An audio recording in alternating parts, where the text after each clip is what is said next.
What's up, everyone? Welcome to the Power Play with CJ. Obviously, a tough loss to the New York Rangers. I kind of jumped on the Rangers bandwagon once the Bruins got knocked out of the East Eastern Conference. And, I've been a John Tortorella guy for a long time. A big fan of him when he's with Tampa. And I met him last summer. I parked his car. Didn't recognize who he was until after the fact. It was kind of like, oh shit, that was John Tortorella. I should have introduced myself. But tips well. Good, very nice guy.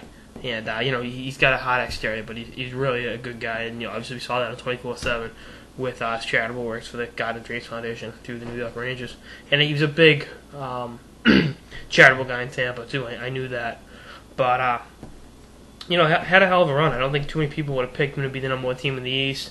And having a great coach and a great goaltender, Henrik Lundqvist is one of the best, obviously. There's a big reason for that. But, I know losing in the conference finals to Jersey isn't the way they wanted that season to win. The weight of the New York media, the Big Apple, Gotham City, Broadway. You play in that market, you're expected to win every year. You look at the Yankees, the Giants this year winning it at the expense of the Pats. All those teams and the pressure up being on. Obviously not the Knicks. Well, hey, they outshine the Knicks. I mean, even though that's not saying much, I can out-rebound them or start them higher at this point. Punch the glass. But I digress. The Rangers do have a bright future going forward. Del Zotto got to get a new contract. I think they'll get that done. The one thing is, Del Zotto's always had the immaturity issues on and off the ice. Has he gotten past that where you can invest $3.5 to $4 million in him? I hope he has. I like to assume he has. But Glenn Stanton knows more about that than I would, so I can't answer that objectively.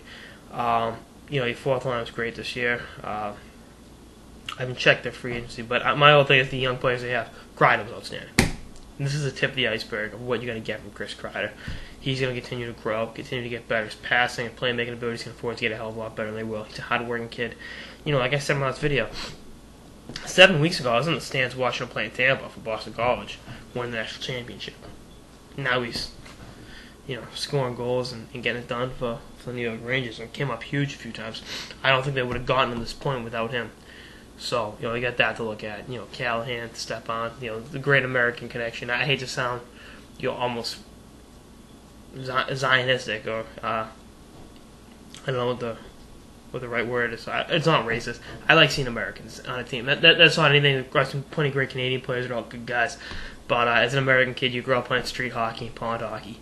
And you worship the Jeremy Roenick of the world. At least I did growing up. And to see the American kids doing well and playing well at the next level is a great thing.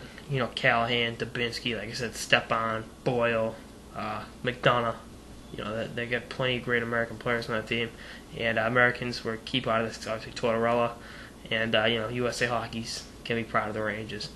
That being said, having a Swedish goalie who's one of the best in the world ain't too bad either. And, I think this is I think the Rangers will be contender next year. Obviously having Brad Richards and Gaborik. Hagelin continue to grow, continue to get better. And the young players, like I said, Hagelin, Kreider, McDonough, all those kids are under 24 years old. They'll continue to get better. And I think that's the one thing you can look at is growth in your young players. I don't think Stepan's close to where he will be. 21 years old. I don't think Kreider's close to where he will be. I don't think any one of these guys have reached where they'll max out. And if I'm a Rangers fan, I'm excited for that. What are these kids going to bring me? And, it's a great thing to look forward to. And, I think when your season ends the way it did, you want to come back harder next year. You want to train that much harder in the off season. And when the team that knocks you out plays 5 miles away, you really just want to, that's what you train for all season. When you're in the gym, when you're on the ice, you got the picture of Adam Henrique and Marty Brodeur, and you want to beat those guys. The way Michael Jordan used to work out, he had the pictures of Magic Johnson, Larry Bird, the Bad Boy Pistons. That's who he wanted to beat. The Rangers got to use this loss as motivation if they want to get back there, knock the Devils out, and knowing the intensity level those guys have. If you watch Callahan, guys like that play, that's the way they're training. They want, they want to be the ones celebrating at the Garden, not watching the team in the swamp selling at the Prue.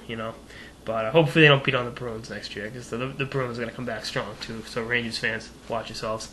That's all I got. The Rangers. This is a building block towards the future. They're going to continue to be a great team for years to come.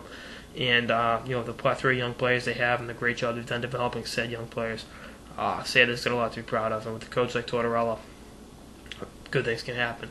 That's all I got in this episode of the Power Play with CJ on where the New York Rangers go from here. Stay tuned for more episodes throughout the playoffs and beyond. Later, guys. Or throughout the finals. We're at that point.